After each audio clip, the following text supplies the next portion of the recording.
charte? La charte, elle a déjà le mérite d'exister et il faut bien entendu espérer une intelligence collective sur cette reprise à partir du 11 mai. Beaucoup de mesures ont été prises au niveau de la SNCF.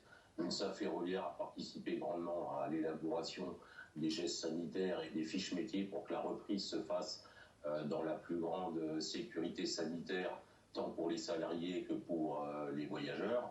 Maintenant, il faut quand même compter sur l'intelligence collective et que lundi matin, tous les Parisiens, notamment en Île-de-France, ne se ruent pas vers les transports en commun.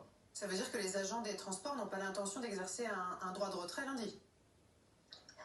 Pour ce qui est du droit de retrait, c'est un droit de retrait, c'est individuel. Donc chaque agent, si les conditions que nous avons négociées avec l'entreprise ne sont pas remplies, bien entendu, s'il y a un risque sanitaire et donc s'il met sa santé et sa vie en danger, il exercera le droit de retrait si les conditions ne sont pas réunies. Mais ça fait maintenant plus de 3 semaines que nous travaillons justement pour que tout se passe bien et nous pensons que ça devrait bien se passer, sauf si derrière l'intelligence collective n'est pas au rendez-vous.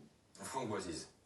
Sans doute valeur de test, en Ile-de-France en tout cas, ce sont les grands points d'interconnexion, c'est-à-dire des stations sur lesquelles on a à la fois le métro et le RER qui se connectent, et ce sont des lieux de passage extrêmement fréquentés en temps dit normal. Donc c'est sur ces points-là qu'on va pouvoir voir s'il y a une limitation des flux et comment on va pouvoir limiter ces flux. Avec un risque de fermeture de ces points, Stéphane Baudet?